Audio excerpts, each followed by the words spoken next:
મધ્યમ વર્ગ હોય, ગરીબ ઘર હોય, એને આ 10,000 એના ચોરાયા હોય કે લાખ રૂપિયા ચોરાયા હોય તો એને તે જીવનભરની મૂડી ચોરાઈ ગઈ હોય. આખી જિંદગીમાં માન ભેગા કર્યા હોય લાખ રૂપિયા 10,000 કે જે હોય એમની જીવન જરૂરિયાત માટે, એમને તો આખી જિંદગીની મૂડી હોય. તમને ના દેખાય 10,000 લાખ રૂપિયા, પણ એમની આખી જીવનની મૂડી હોય. અને કેટલા તો ચોરી કરતા જાય અને મારઝૂડી કરતા જતા હોય છે. આવા ચોરોના ડામમાં હોય ને તો આવી સજાઓ કરવી પડે. 1 થી 10,000ની અંદરની કોઈ પણ ચોરી કરી હોય તો એને 5 વર્ષ, 10,000થી 1 લાખની અંદર કરી હોય તો એને 10 વર્ષ. બહાર આવવાના તો જિંદગીમાં કોઈ નામ ના લે ચોરી કરવાનું, તો આજે ચોરીના બનાવો અટકશે. અને કે ભાઈ કોઈ 50 કરે ને કોઈ 100 કરે ને તો એ બિંદાસ ફરવાના, ચોરીઓ કરવાના અને લોકોને પાયમાલ કરવાના, લોકોને બરબાદ કરવાના અને મારઝૂડ કરવાના. પછી કોઈનું અપહરણ કર્યું હોય તો એ પણ એમાં 5 વર્ષ સુધી ઠાંઈ દો. અને અપહરણ કરીને પછી એનું મૃત્યુ, કોઈ પણ જાતમાં કોઈ પણ વ્યક્તિનું મર્ડર થાય તો એ મર્ડર કરનાર વ્યક્તિને ફાંસી જ આપવાની હોય સામે, બસ. કોઈ પણ વ્યક્તિ, ચાહે નાનાથી માંડી મોટો કોઈ પણ વ્યક્તિ હોય, એનું મર્ડર થાય, એનું કોઈ મર્ડર કરે અપરાધી, તો એ અપરાધીને ફાંસી જ, એના સિવાય બીજું કોઈ નીચે નહીં, તો જ મર્ડર થતાં અટકશે. આ બધા કાયદા લાવવા પડે. 10 વર્ષમાં તમે કશું કરતા નહીં, પછી ખાલી વિપક્ષ આમ કરીને વિપક્ષ નેહરુ ઇન્દિરા ગાંધી બધી ભૂતકાળની વાતો નીકળી કરે આખો દાડો, અને આખો દી દેશમાં વિદેશમાં ફર કરે, કશું કામ કરતા નહીં. આવા સરકારની કંઈ જરૂર નથી. આના કરતાં તમારે કામ થયું ના હોય ને મોદીજી, તો પશ્ચિમ બંગાળમાં મમતા બેનર્જીનું માગે ઇસ્તીફા એને આપવાની જરૂર, ઇસ્તીફા તમારે આપવાની જરૂર. 10 વર્ષથી દેશના માથે લીધો તમે, ને મોંઘવારી બે કાંઈ ભ્રષ્ટાચાર વધારે છે, બીજું કંઈ કર્યું નહીં. જ્યાં જો અહીંયા દંગા ફસાદ કરાવો ભાઈઓ વચ્ચે. ઇલેક્શન જીતવા માટે પશ્ચિમ બંગાળમાં કે ગમે ત્યાં, દિલ્હી કોઈ પણ હોય, જે તે રાજ્ય હોય વિપક્ષનું, ત્યાં કશું 5 વર્ષ સુધી હોતું નથી. પણ જ્યારે ઇલેક્શન આવશે એટલે અહીંયા દંગા ફસાદ ચાલુ થઈ જશે. પણ દંગા ફસાદમાં તમારું ક્યાંય જવાનું, મોદી અમિત શાહ તમારા મોટા નેતાઓને ક્યાંય જવાનું? બચારા ચાહે બીજેપીના હોય કે ટીએમસીના હોય કે આમ આદમી પાર્ટી કોંગ્રેસના કાર્યકર્તાઓ મરવાના છે હમામી એકબીજાના, એમના ઘર ઉજાડવાના. હવે જેનું ઘર ઉજળે ને એની શું દશા થાય, એની હાય તમને લાગશે ને તો નરકમાં તમને જગ્યા નહીં મળે. ધંધા કરો છો આ બધા, જીતો ને, કામ કરીને જીતો. એવા દંગા ફસાદ કરીને એ રીતે જીતવાનું છે. તમારે ઇલેક્શન જીતવું છે, બહુમતથી જીતવું છે, એવા કામ કરો લોકોના, તો તમે સામેથી વોટ આપશે. કામ કરવાનું ખાલી જાહેરાતો ટીવીમાં આપ કરો, એમ જાહેરાતથી લોકો તમને વોટ આપવાના. લોકોને એનો લાભ મળે તો તમને જાહેરાતની જરૂર નહીં પડે અને વોટ આપશે. કામ કરો.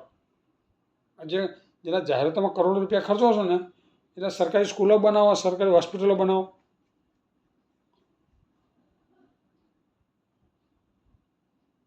કરોડો રૂપિયા ખર્ચો છો તમે ચેનલો પાસે તમારી વાહ લૂંટાવા, અને ચેનલવાળા તમારા આખો ગુણગાન ગયા કરે વિકાસ. શું ભાઈ વિકાસ થઈ ગયો? તમે લોકોને ખાવા ના ફાંફા છે, અને વિકાસ એ મોટા થોડાક 2-4 તમે બિલ્ડિંગો બનાવી નાખ્યા, એને વિકાસ ના કહેવાય. G20નું તમે બનાવ્યું, સંસદ ભવન હતું તો બીજું સંસદ ભવન નવું બનાવ્યું, આ બધા ખોટા ખર્ચા કહેવાય. આટલા રૂપિયા તમે બીજા વાપરે તો કેટલી એમાંથી હોસ્પિટલ બને, કેટલી સ્કૂલો બને, તો ગરીબ મધ્યમ વર્ગના છોકરાઓ ભણી ગયા. સરકારી સ્કૂલો તો બંધ કરવા માંડી છે, પ્રાઇવેટ સ્કૂલોને પ્રોત્સાહન આપો છો, ફીઓ વધાર્યા કરે અને જનતાને લૂંટ્યા કરે.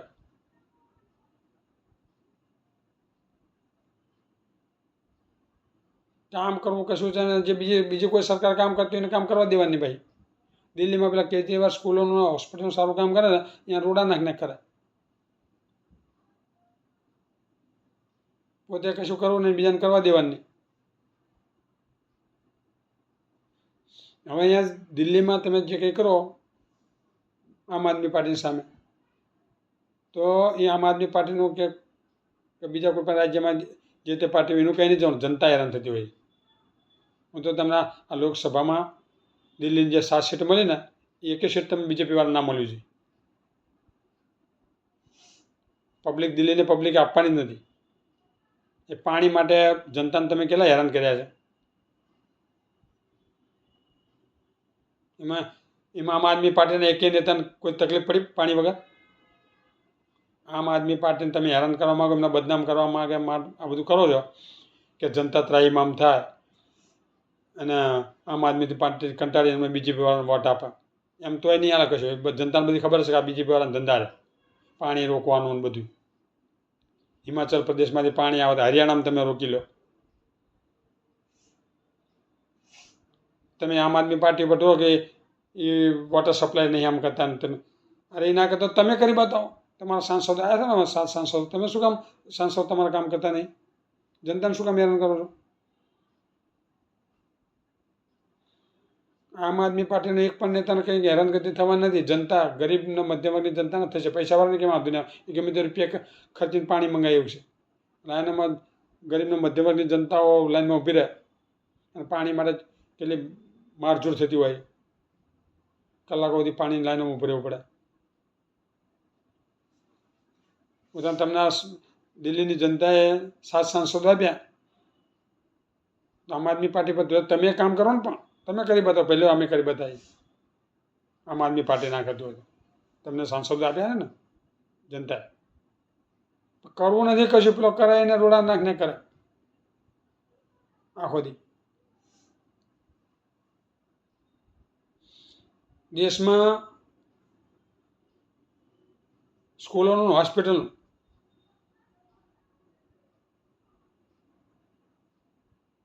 બદતરથી બદતર હાલત છે. બધી પ્રાઇવેટોનો જલસા છે. બધું સરકારી સ્કૂલો અને હોસ્પિટલો, એમાં ના કોઈ સુવિધાઓ. ડૉક્ટરની ઘટ હોય, સ્ટાફની ઘટ હોય,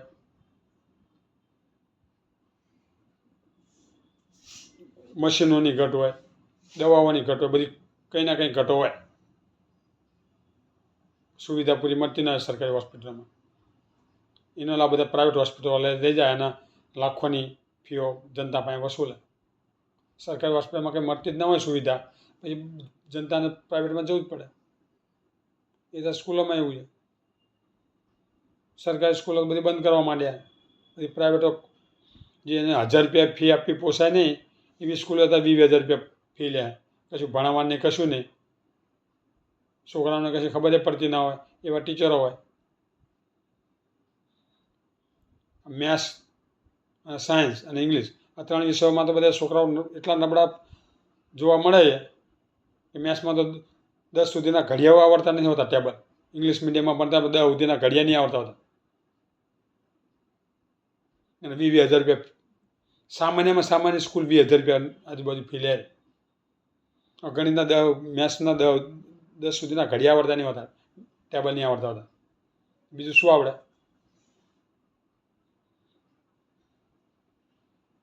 અને આપણી પાસે શૈક્ષણિક વ્યવસ્થાઓ બધી સ્કૂલો, આ સુરતમાં જે કોચિંગ ક્લાસમાં બની ઘટના, ક્લાસીસો દેશમાં બધા બંધ થઈ જવા જોઈએ. ક્લાસીસોની કેમ જરૂર પડે છે? દેશના વિદ્યાર્થીના ક્લાસીસોમાં ટ્યુશનમાં જવાની કેમ જરૂર પડે છે?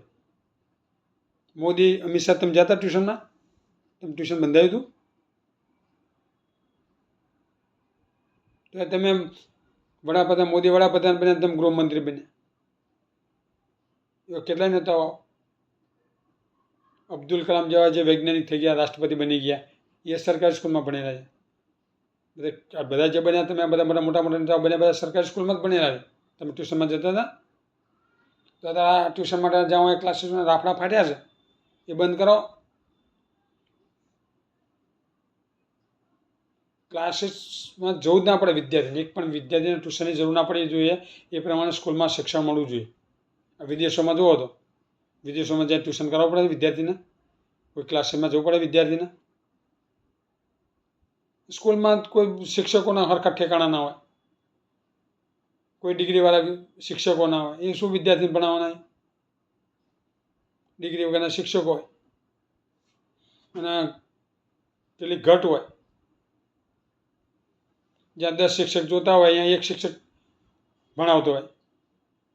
એ હું ક્યાંથી વિદ્યાર્થીઓનું સ્તર ઊંચું આવવાનું છે, શિક્ષણનું સ્તર. અને સ્કૂલ આજે બધી સ્કૂલો જે કોમ્પ્લેક્સોમાં બનાવેલી છે, નીચે દુકાનો હોય, ઉપર સ્કૂલો હોય. નીચે દુકાનો હોય, એમાં કોઈ પણ ઘટના બને, કોઈ પણ ઘટના દુર્ઘટના બને, ચાહે શોર્ટ સર્કિટ થાય, કાંઈ કોઈ અગ્નિનું કંઈ સળગ્યું હોય દુકાનોમાં, અમુક દુકાનોમાં રેસ્ટોરન્ટ ચાલતા હોય, નાના નાના રેસ્ટોરન્ટ ચાલતા હોય, ચાની દુકાનો ચાલતી હોય, આવું બધું ચાલતું હોય, ગેસના બાટલાનો બધો ઉપયોગ કરતા હોય, અમુક વેલ્ડિંગની દુકાનો ચાલતી, આવી બધી જે અગ્નિ ઉત્પન્ન કરે અને એનો ફેલાવો થાય એવી દુકાનો નીચે ચાલતી હોય, અથવા શોર્ટ સર્કિટ થાય તો ઉપર સ્કૂલો હોય, ઉપર ક્લાસીસ હોય. વિદ્યાર્થીઓ ક્યાં જાય? બધાને જીવતા ભૂંજવાના છે. હા, સુરતમાં કોચિંગ ક્લાસમાં થયું એવું, 20-22 વિદ્યાર્થીઓની જાન ગઈ તો હજુ તમે સુધરતા નહીં.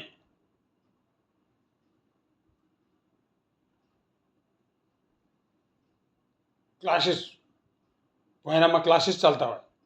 આ દિલ્હીમાં બની ઘટના, એમાં 3 વિદ્યાર્થીઓ મરી ગયા, પાણી ભરી ગયું. તો બધા અધિકારીઓ કરે છે શું? આવું કંઈક થાય ત્યારે બધું બહાર નીકળવાનું. અમે આમ કરીશું, જે ગુનેગાર છે એને મોટો ચરમબંધી છે એને છોડવામાં નહીં આવે. તમે પકડતા જ નથી, પછી છોડવાની વાત જ ક્યાં છે? તમે એવા ચમરબંધીનો તમારી વકાત નહીં કે તમે સજા આપી શકો. જે ચમરબંધી હોય તમારી વકાત છે સજા આપવાની? ગુજરાતમાં મોરબીમાં પુલ તૂટેમાં 100 માણસો મરી ગયા. જ્યાં હોય ત્યાં બધા ઘટિયા શરાબ, ઝેરી શરાબમાં, જ્યાં જોયા કોઈ જગ્યા ગુજરાત હોય કે બીજા કોઈ પણ દેશો રાજ 50-100 માણસો મરી જતા હોય ઝેરી શરાબમાં. શું કોના પકડીને તમે શું ફાંસી સજા આપી? તમે તમારે એવા કોઈ કાયદા નથી કે તમે કોઈ એવી સજા કરતા નથી. તમારા કોઈ કાર્યમાં કંઈ સુધારો કરતા નથી. સ્કૂલની માન્યતા કોઈ પણ ટ્રસ્ટી જે ચલાવવાનું હોય, સ્કૂલ જે સંચાલક જે સ્કૂલ ચલાવવાનું હોય એને માન્યતા ત્યારે જ અપાય કે તમારા બધા નિયમમાં એ આવતો હોય. જ્યાં વસ્તી હોય ને, પબ્લિક જે લોકો રહેતા હોય, ચાહે શહેર હોય કે ગમે તે, ખુલ્લી જગ્યામાં સ્કૂલ બનાવવાની હોય. કોમ્પ્લેક્સોમાં એમાં સ્કૂલો ના હોવી જોઈએ કે જ્યાં નીચે દુકાનો હોય ને બધું. કોમ્પ્લેક્સ જ્યાં બિઝનેસ માટેનું જ્યાં સ્કૂલ હોય અહીંયા બિઝનેસ કોઈ પણ નાના મોટા વ્યાપારનું કોઈ પણ કામ થતું ના હોવું જોઈએ. સ્કૂલ એટલે ખાલી સ્કૂલ જ હોવી જોઈએ.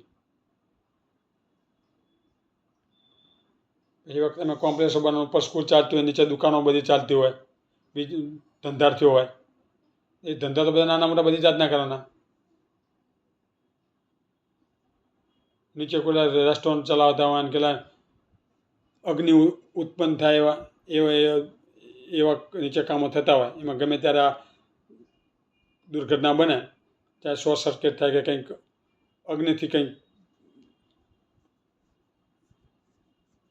બધું સળગે તો ઉપરથી વિદ્યાર્થીઓ કહેતા નીચે આવીએ ગયા. અને પાછી એક જ સીડી હોય, બે તો સીડી ના હોય, એક જ સીડી બધા ઉતરવાનું હોય. હવે ઉપર બધા 500-800 વિદ્યાર્થીઓ હોય, એક જ સીડીમાં કહેતા નીકળી ગયા. એટલે આજે બધી અત્યારે જે બધી કોમ્પ્લેક્સોમાં જે સ્કૂલો ચાલે છે ને એ બધાને એ બધી બંધ કરાવવી જોઈએ, લોક મારી દેવા જોઈએ. જે તે જગ્યા દેશમાં જ્યાં જ્યાં કોમ્પ્લેક્સમાં સ્કૂલો ચાલતી હોય, નીચે ધંધાઓ ચાલતા હોય, વ્યાપાર ચાલતો હોય, દુકાનો ચાલતી હોય, એ બધી બંધ કરાવી દેવી જોઈએ. કાં તો એ કોમ્પ્લેક્સમાં દુકાનો બંધ કરાવવી જોઈએ. કાં તો જે એ કોમ્પ્લેક્સમાં જે સ્કૂલ ચાલતી હોય એને બંધ કરી દેવી જોઈએ. સ્કૂલ ચાલતી હોય બિઝનેસ હોવો જ ના જોઈએ, ધંધો હોવો જ ના જોઈએ.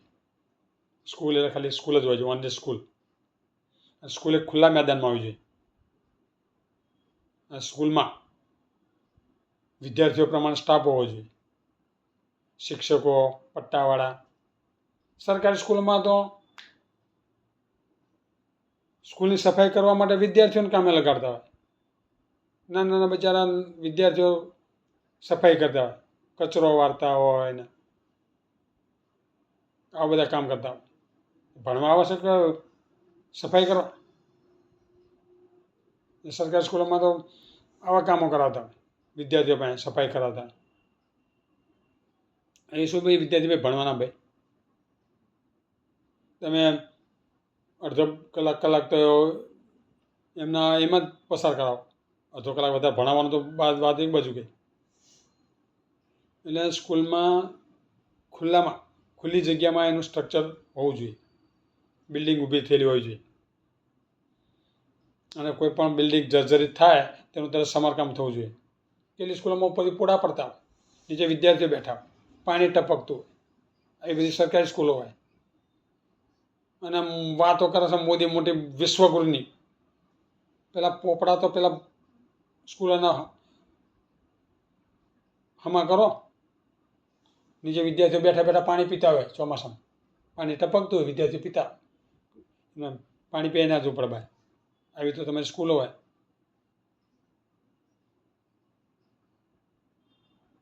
બધો ભ્રષ્ટાચાર કરવામાં પહેલો નંબર છે.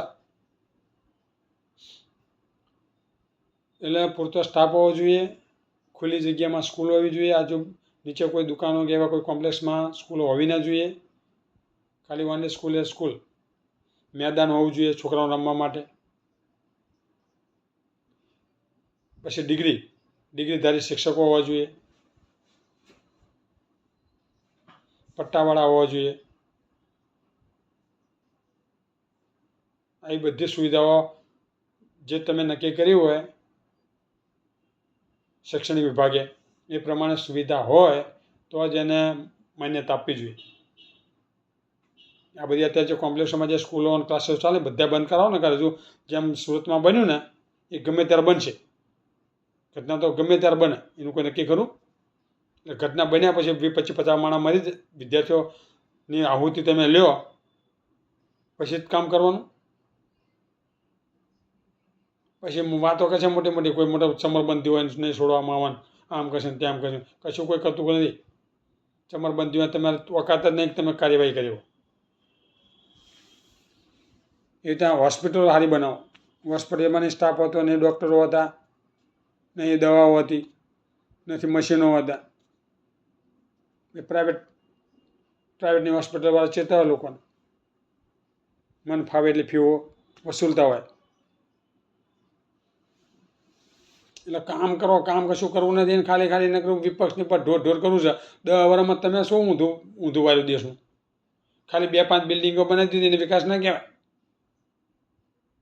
વિકાસ તો કોને કહેવાય કે દેશનો એક પણ નાગરિક બેકાર ના હોવો જોઈએ, મોંઘવારીથી પીડાતો ના હોવો જોઈએ, ભ્રષ્ટાચારથી પીડાતો ના હોવો જોઈએ. એને વિકાસ કહેવાય. એક પણ નાગરિકને ભૂખ્યા સૂવું ના પડે. એક પણ નાગરિક કોઈ પણ બીમારી હોય, કોઈ પણ નાની મોટી કોઈ પણ બીમારી, તો એ દવા વિના હોસ્પિટલની સારવાર વગર એ મરવો ના જોઈએ. એ બધી સુવિધા હોવી જોઈએ. લંડનમાં જાઓ ત્યાં બ્રિટનમાં ત્યાં કોઈ પણ નાનો હોય કે મોટો હોય, દરેકને ગમે તે નાની મોટી ગમે તે બીમારી હોય તો એ બધો ખર્ચો સરકારી હોસ્પિટલ ઉઠાવાય. ચાહે 50 લાખ થાય, 60 લાખ થાય કે 1 કરોડ રૂપિયા, ગમે એટલા રૂપિયા થાય, પણ મનુષ્યની જિંદગી બચવી જોઈએ. બધો જ નાનો, ચાહે ગરીબ હોય કે મોટો ધનવાન હોય, ગમે તે હોય, બધી મફતમાં સારવાર થાય. જેની પાસે બિલકુલ રૂપિયા ના હોય ને એની સારવાર એ લોકો કરોડો રૂપિયા થાય તો એને બચાવે. અને તમારા પેલું આયુષ્યમાન કાર્ડની જરૂર પડે. 5 લાખ આપે તો મોટા મોદી તો આખો દી ડંકો વગાડ કરે 5 લાખ રૂપિયાનું આયુષ્યમાન કાર્ડ. એ 5 લાખનું તમારું આયુષ્યમાન કાર્ડમાં એ બધી પ્રાઇવેટ હોસ્પિટલમાં ફાયદો જ થાય છે. તમે સરકારી હોસ્પિટલમાં સુવિધા હોય ને તો પ્રાઇવેટ હોસ્પિટલમાં તમારું આયુષ્ય કાર્ડ ધરાવતું હોય જે દર્દી, તમારું આયુષ્ય કાર્ડની જે યોજના છે એ આયુષ્ય કાર્ડ ધરાવતો જે દર્દી હોય એ દર્દી એ આયુષ્યમાન કાર્ડ લઈ અને પ્રાઇવેટ હોસ્પિટલમાં દાખલ થાય. હવે 5 લાખ સુધીની તમારી લિમિટ હોય છે સારવાર માટે. તે 5 લાખ સુધીની સારવાર કરાવી શકે કોઈ પણ દર્દી.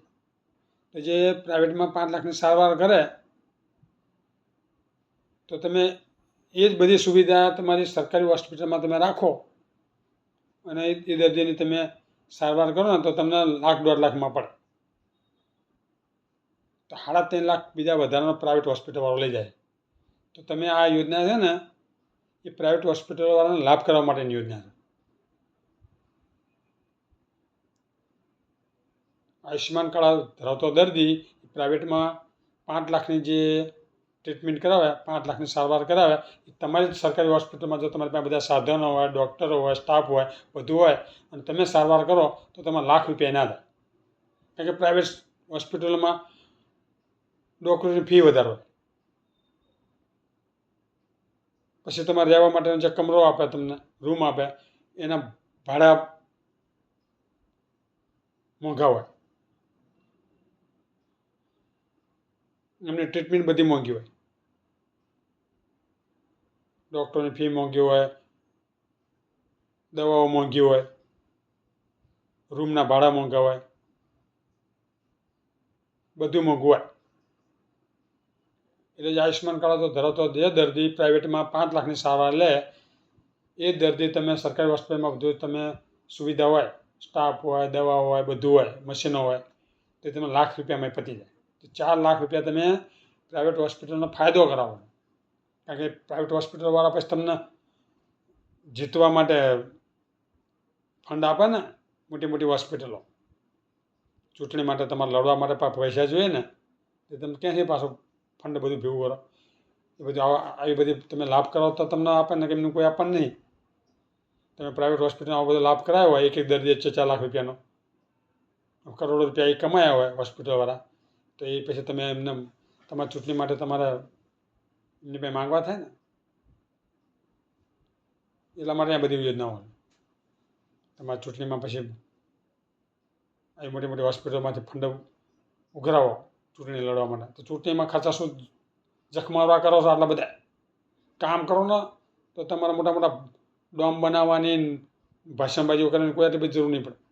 તમારું કામ બોલતું હોય તો તમને જનતા હોધીને વોટ આપશે.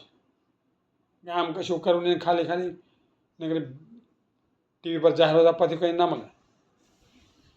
એટલે કામ કરો, નકર રાજીનામું આપીને ઘરે જતા 2 જણા.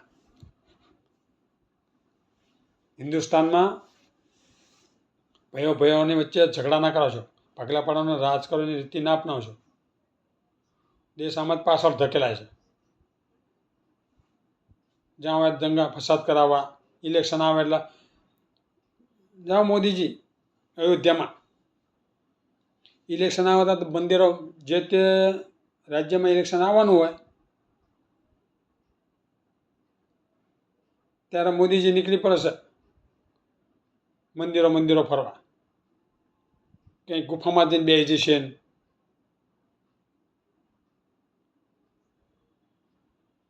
રામ મંદિર માટે લોકસભાના ઇલેક્શન પહેલાં રામ મંદિરનો બધો લાભ મળે ને.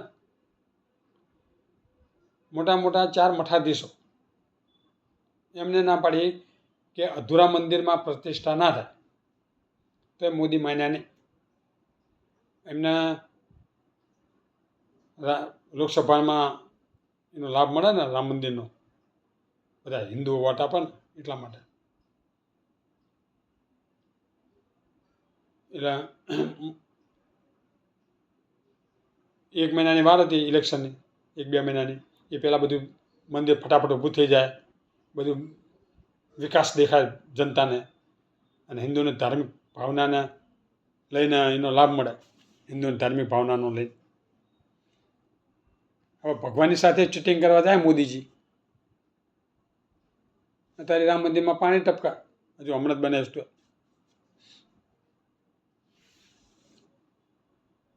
પેલા 4 મઠોના જે શંકરાચાર્ય ના પાડી કે અધૂરા મંદિરમાં પ્રાણ પ્રતિષ્ઠા ના થાય તો પ્રાણ પ્રતિષ્ઠા કરી. આપણે હિન્દુમાં નવું મકાન લઈએ ને, નવું મકાન, તો નવું મકાનમાં કંઈ પણ કામ બાકી હોય, નાનામાં નાનું કામ બાકી, ત્યાં સુધી જે તે મકાનનો માલિક હોય ને એ વાસ્તુ પૂજન નહીં કરતું. બધું જ કમ્પ્લીટ થઈ જાય ને પછી વાસ્તુ પૂજન કરે મકાનમાં. આ તો આવડું મોટું ભવ્ય મંદિર હોય તો એ એમને ઉદ્ઘાટન કરી નાખે લાભ લેવા માટે. જનતા બધી હવે સમજી જાય છે કે તમે શું ધંધા કરો ભાઈ, તમે શાના માટે આ બધું કરો. અને જો રામ મંદિરનું તમે મહિના સુધી આ બધું ચલાઈ કર્યું તો એ અયોધ્યામાં હાર્યા ને, અયોધ્યામાં હાર્યા પણ આજુબાજુના અમુક કેટલા વિસ્તાર, એના આજુબાજુના વિસ્તારોમાં તમે હાર્યા છો. રામ ભગવાને તમને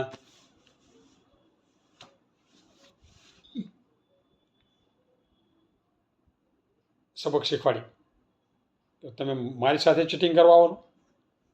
રામ નામનું નામ લઈ લઈને તમે રાજકારણ રમો છો.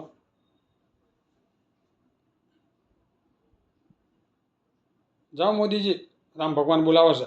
હા, તમે લોકસભાની ચૂંટણીમાં અયોધ્યામાં હાર્યા પછી અયોધ્યા જાશો એક વખત રામ ભગવાનને મળવા? મહિના સુધી રામ મંદિર પહેલાં તમે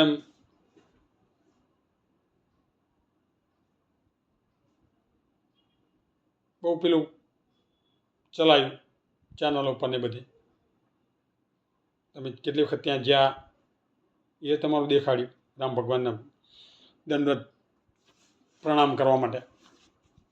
ઇલેક્શન પતી ગયું, અયોધ્યામાં હારી ગયા પછી રામ ભગવાનને મળવા જાવ કે વાત? ત્યાં જાઓ, પછી અમુક ગુફામાં જઈને તમે બેહો છો, ત્યાં જઈ આવો. ખાલી ઇલેક્શનને ધ્યાનમાં લઈને તમે જાઓ છો. બધા કે દેશની જનતા મૂર્ખી નથી, તમે એવું ના સમજતા બધા મૂર્ખી છે, હું આ બધું કરીશ લોકો હિન્દુ ધાર્મિક ભાવનાઓથી મને વોટ આપી દે છે. કામ કશું કરતા નથી ભાઈ. લોકોને ધંધો જોઈએ, રોજગાર જોઈએ, નોકરી જોઈએ, ખાવા પીવા જોઈએ, રહેવા જોઈએ, આ બધું જોઈએ. ખાલી ગુફામાં બે જવાનું એમ વોટ નહીં મળી જાય. એટલા બધા ધતંગ બંધ કરો. હારો છો તમે જે તે જગ્યાએ, પછી તમે જ્યાં ભગવાનને મળવા એટલે લોકોને સમજતા બધા કે તમે આ રાજકારણથી જ તમે કરો છો. જાઓ અયોધ્યામાં બોલાવો છો રામ ભગવાન, આવો મળવા. જય કે વખત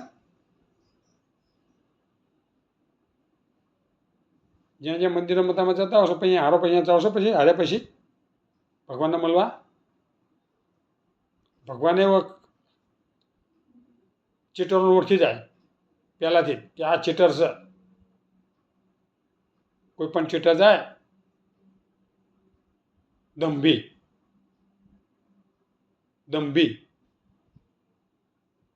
બાહ્ય દેખાવ કરવાવાળો વ્યક્તિ કોઈ પણ જાય, કોઈ પણ ચીટર, દંભી, બાહ્ય દેખાવ, બધાને ભગવાન ઓળખી જાય. એના ચમત્કાર મળે. એટલે બધાને રોષો બનાવશો નહીં. દેશની જનતાને કામ કરો તો જ મળશે વોટ, કંઈ મળશે નહીં. રામ ભગવાન એક વાર મળ્યા હોય અયોધ્યામાં જઈને તમે રાહ જુઓ છો રામ ભગવાન કે આટલું બધું તમે કર્યું હતું મારા માટે, તો હવે આવો તો ખરા ભાઈ, તમે દેખાતા નહીં હમણાંથી. આવો થોડીક વાતચીત કરીએ આપણે બેઠા બેઠા. હવે તમારે કઈ જગ્યાએ બીજે હારવાનું છે.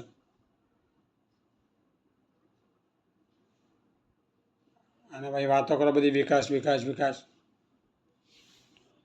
અને દેશમાં જ્યાં જુઓ ત્યાં તમે બધી પ્રતિમાઓ ઊભી કરી દો, બધી મહાપુરુષોની અને ભગવાનોની. હવે મહાપુરુષ હોય કે ભગવાન હોય, તમે ખુલ્લામાં સ્ટેચ્યુ ઊભું કરો, પ્રતિમાઓ બનાવો, તો કે મહાપુરુષ હોય કે ભગવાન હોય એની એ મૂર્તિ કે પ્રતિમા ચોમાસામાં 4 મહિના પલળે, ઉનાળામાં 4 મહિનાને કંઈ ગરમી સહન કરે, ગરમી ધકધકતો ધોમ તડકો એના પર પડે, શિયાળામાં ઠંડીથી એ મૂર્તિ થરથરે પ્રતિમા. જોકે આ તો નિર્જીવ છે એટલે થરથરે તો નહીં, આ નહીં. સ્વામિનારાયણમાં શિયાળો આવે એટલે સ્વામિનારાયણ ભગવાનના ઊનના કપડાં પહેરાવે, ગરમ કપડાં પહેરાવે, એટલે એવું જરૂરી છે કપડાં પહેરાવા શિયાળો હોય તો. એટલે આ ખુલ્લામાં આ બધું ભગવાન અને મહાપુરુષોને સહન કરવા માટે તમે આ મૂર્તિઓ સ્ટેચ્યુ બનાવો છો, લાખો કરોડો રૂપિયા ખર્ચો છો. એટલા રૂપિયા તમે સ્કૂલો, હોસ્પિટલો કે ગરીબ કે મધ્યમ વર્ગ માટે તમે વાપરો ને. વીજળીના બિલો ઓછા કરો, સ્કૂલો, હોસ્પિટલો બનાવો, એમાં વાપરો. સ્ટેચ્યુ તમે આ બનાવો, ખુલ્લામાં પ્રતિમાઓ બનાવો, તો ત્રણેય ઋતુનો એ ભગવાન હોય કે મહાપુરુષ હોય એ ત્રણેય ઋતુનો એમને સામનો કરવાનો.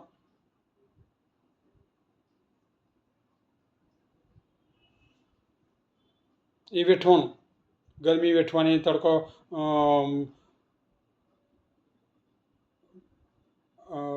ઠંડી વેઠવાની, વરસાદ વેઠવાનો, આ બધું વેઠવાનું. અને સૌથી વધારે તો પહેલાં એ મૂર્તિ કે પ્રતિમા હોય, મહાપુરુષ કે ભગવાનની મૂર્તિ હોય, એના પર પક્ષીઓ બેસીને એમની ક્રિયાઓ કરીને જતા રહેતા હોય છે. બધું મળમૂત્ર બધું મૂર્તિઓ ઉપર હોય છે. એટલે મહાપુરુષો ભગવાનને આવી આ કરવા માટે તમે મૂર્તિઓ બનાવો.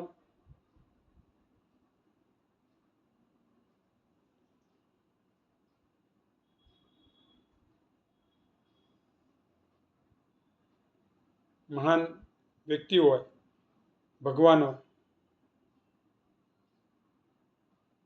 એમના પર આ બધું થાય એટલા માટે પ્રતિમા બનાવો છો તમે, એમનો ઉપવાસ ઉડાડવા માટે. જે તે મહાન પુરુષની મૂર્તિ હોય કે જે તે ભગવાનની મૂર્તિ હોય એના પર પક્ષીઓ બેસીને શું કરતા હોય?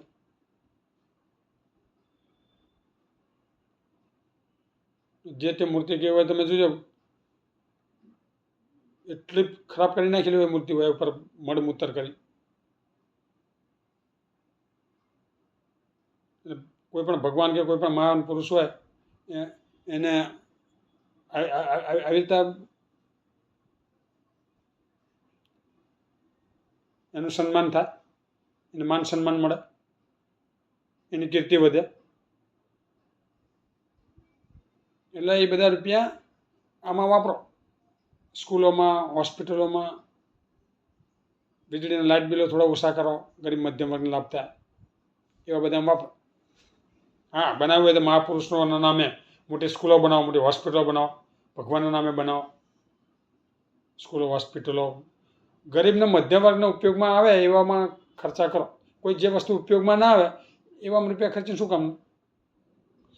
ગરીબ મધ્યમ વર્ગના ઉપયોગમાં આવે અને મહાપુરુષોનું નામ એક આવે. મહાત્મા ગાંધી વિદ્યાલય, શહીદ Bhagat Singh hospital, Sardar Vallabhbhai Patel stadium, Narendra Modi stadium નહીં. નરેન્દ્ર મોદી સ્ટેડિયમની ત્યાં નામ લખાયું છે ને મોટેરામાં, સરદાર પટેલનું નામ. સરદાર પટેલ જેવા તમારા ગુણ છે. સરદાર પટેલ મર્યા ને ત્યારે એમના એકાઉન્ટમાં 100-200 રૂપિયા નીકળ્યા હતા. મોદીજી તમારા એકાઉન્ટમાં ત્યાં કેટલા પડ્યા છે તે તમારું નામ લખાવી દો છો. સત્તા છે એટલે બધું તમે ગમે તેમ કરો ચાલે એમ ને. સરદાર પટેલ સ્ટેડિયમ શું ખોટું હતું? નરેન્દ્ર મોદી સ્ટેડિયમ બનાવીને એમ કે નામ લખાવવાથી તમારું નામ નથી અમર થવાનું, કામ કરવા પડે. ઇતિહાસ બનાવવો હોય ને તો ઐતિહાસિક કામો કરવા પડે, તારે ઇતિહાસ લખાય. એના માટે બલિદાનો આપવા પડે. પછી પંજાબમાં ખાલી એક તમારા સુરક્ષાકર્મીથી તમારી સુરક્ષામાં ચૂક થઈ જતી પંજાબમાં, તો કેટલા સુરક્ષાકર્મીઓને સસ્પેન્ડ કરી દીધા. અને એ ચૂકને પંજાબમાં ચૂક થયેલી તમારી સુરક્ષામાં, એમાં તમે રાષ્ટ્રપતિ પાસે પહોંચ્યા હતા કે મારી સુરક્ષામાં ચૂક થઈ હતી. તમને આટલો ડર લાગે છે? તમારા દેશમાં તમને આટલો ડર? 200-500 કમાન્ડોની ફાઇટ લઈને ફરો છો તમે, કરોડોના ધુમાડા કરો છો. તમારા જ માણસો તમને ડર લાગતો હોય તો પછી વડાપ્રધાન બનવાની શું જરૂર છે ભાઈ? દેશમાં, આપણા દેશમાં ક્યાં આતંકવાદીઓ છે ને? આતંકવાદીઓ તમે કહો ને, અમે બધું આતંકવાદીઓ સફાઈ કરી નાખ્યો. ક્યાં આતંકવાદીઓ છે? તો શેના ડરો ભાઈ તમે? લાવ લશ્કર લઈને ફરો બધી. અને હેલિકોપ્ટરનો એરોપ્લેન સિવાય તો મોદી છે ફરતા જ નહીં. ગાડી કારોમાં ફરો તો બંધ જ કરી દીધું એમને તો. જ્યાં જ્યાં હેલિકોપ્ટરનો પ્લેન દેશને વિદેશમાં ફરે, જલસા કરે અને પછી વાતો કરશે. હા, જ્યારે જોવે ત્યારે વાતે ચાયવાળાનો છોકરો. એટલે ભાઈ તમે 20 વર્ષથી રાજાશાહી ભોગવી રહ્યા છો. 25-30 વર્ષથી. 15-17 વર્ષ તમે ગુજરાતમાં CM હતા. 10 વર્ષથી વડાપ્રધાન છો, PM છો. 25 વર્ષથી રાજાશાહી ભોગવી રહ્યા છો. હજુ સુધી તમે ચાયવાળો કરો, ચાયવાળાનો છોકરો. જે રાજા ચક્રવર્તી રાજાઓએ ના ભોગવ્યો ને એવું તમે ભોગવી રહ્યા છો અત્યારે. ચક્રવર્તી રાજા મહારાજા તો વિદેશ તમને તો જોયો નહીં હોય. તમે તો વિદેશ સિવાય તો ફરતાય નહીં. તમારી જેવી ગાડીઓ, તમારા જેવા હેલિકોપ્ટર, તમારા જેવા પ્લેન, આ બધું રાજા મહારાજાએ જોયું નહીં. એવી તો તમે અત્યારે સુખ સાહેબી ભોગવી રહ્યા. મોટા મોટા મહેલ, એસી, આ બધું જોયું છે રાજા મહારાજો? એવું તમે ભોગવી રહ્યા છો અત્યારે. ચાયવાળાની વાતો કરો. 25 વર્ષ થયા તો હજુ ચાયવાળો? દેશની જનતા મૂર્ખી નથી. દેશની જનતા બધું જાણે છે. ઊંઠા ભણાવવાના બંધ કરો. ચાયવાળાનો જે છોકરો હોય, જે ચાય વેચીને આગળ આવ્યો હોય આટલો, એને 1-1 રૂપિયો કેવી રીતે દેશ માટે વાપરો ને એ ખબર પડે. તમે તો કરોડોના ધુમાડા કરો છો આખો દી.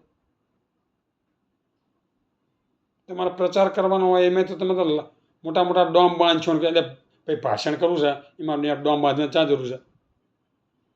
જર્મનીથી તમે ડોમ મંગાવો છો કરોડો રૂપિયાના ડોમ બાંધવા માટે. પબ્લિકને નહીં એમ કાયમ માટે અહીંયા ઘર બનાવી દેવાનું ડોમમાં. ભાષણ કરવું તો ખાલી એક માઇકની જરૂર પડે, એક ટેબલની જરૂર પડે. ખુલ્લી જગ્યામાં ઉભા રહીને ભાષણ કરાય. હવાનો ટાઈમ હોય, હવાનો ટાઈમ રાખવાનો હોય. 15 મિનિટ તમારે 10 કલાક બોલવાનું છે. તમે શું બોલો એ બધાને ખબર જ છે ભાઈ. તમારું ભાષણમાં શું હોય? વિપક્ષ હોય અને કોંગ્રેસ હોય ખોદી. અને જે ભૂતકાળનું હોય એવું હોય. બાકી તમે જનતા માટે શું કરવાના એ તમારે એક ભાષણમાં હોતું નહીં. કે ભાઈ હું આવીશ તમારા માટે આ કરીશ, હોસ્પિટલ બનાવીશ, સ્કૂલો સારી બનાવીશ, મોંઘવારી ઘટાડીશ. આવી તમે કોઈ ભાષણમાં કોઈ વાત કરી કોઈ જગ્યાએ? તમે 10 વર્ષથી ભાષણબાજી કરો છો જ્યાં હોય પછી બે રેલીઓ કરો છો. એક જગ્યાએ તમે તમારા જનતા માટે શું કરવાની વાત કરો છો? તમે ખાલી આખો દી કોંગ્રેસ, ઇન્દિરા ગાંધીએ શું કર્યું, જવાહરલાલ નહેરુએ શું કર્યું, કોંગ્રેસે શું કર્યું, જે તે રાજ્યનું હોય CM જ્યાં ઇલેક્શન હોય એના પોપડા ઉખાડે કરશો. પશ્ચિમ બંગાળ હોય તો મમતા બેનર્જીનું ગા કરશો. મમતા બેનર્જી એટલે મમતા બેનર્જીએ જે કર્યું હોય કે અરવિંદ કેજરીવાલ દિલ્હીમાં જે કર્યું હોય તમે આવીને શું કરવાનું છો? દિલ્હીમાં, પશ્ચિમ બંગાળમાં શું કરવાનું એ જનતાને કહો. એ તો તમે કહેતા નહીં.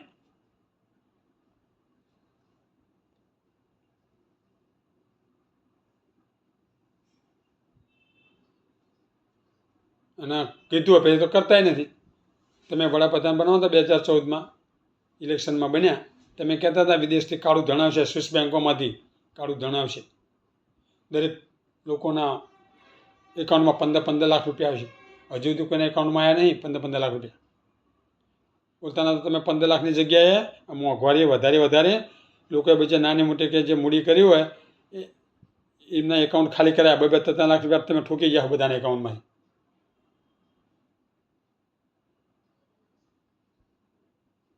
$5,000-15,000 બચારા જે ઘર ચલાવતા ગરીબનો મધ્યમ વર્ગ એમને નાની મોટી બચત કરી અને 2-4 લાખ રૂપિયા ભેગા કર્યા ને એ આ તમારી મોંઘવારીમાં એમના એકાઉન્ટમાંથી ઉપાડી વાપરે પડે કે એમના ઘર ચાલ્યા છે. તમને મોંઘવારીની ખબર શું પડે? તમે 3 લાખ રૂપિયા પગાર લ્યો છો, એકલા છો તો તમારે 30,000 પગાર કરી દો. 30,000 તમારે વધારે પડે, 10,000 તમારે લેવો જોઈએ. 10,000ની જરૂર નહીં, તમારે બધું મફત મળે છે. પગાર લીધા વગર કામ કરો, બધું તમારે મફત મળે છે. વડાપ્રધાનને, ગૃહમંત્રીને બધાને પગાર લીધા જરૂર તમારે. બધા નેતાઓ પગાર લેવાનું બંધ કરી દો ને કામ કરો. પગારની કોઈ જરૂર જ નહીં તમારે. બધું તમને મફત મળે, વીજળી મફત મળે, ખાવાનું મફત મળે, બધું મફત મળે, હરવા ફરવાનું બધું.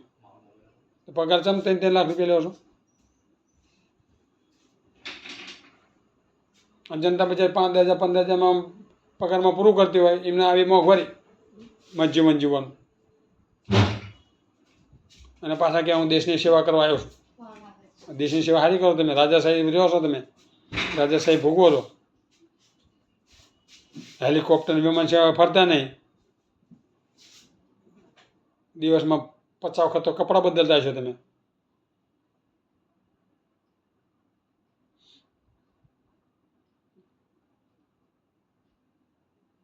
તમારા બ્યુટી સ્ટેન્ડમાં તમારા લાખો રૂપિયા જાય છે તમારું મોઢું ચમકાવવા માટે. મેકઅપમાં લાખો રૂપિયા ખર્ચો છો તમે. અને કહેશો ગરીબનો છોકરો, ચાયવાળાનો છોકરો હોય આવા ખર્ચા ના કરે, આવા વૈભવી ના માને. એટલે એ બંધ કરી દો ચાયવાળાનો છોકરો કહેવાનું. તમે 25 તારીખથી રાજાશાહી ભોગવો છો. ચક્રવર્તી રાજાઓ નતા ભોગવતા, એવી ભોગવો છો રાજાશાહી. અને 145 કરોડની જનતાને બેવકૂફ બનાવવાનો.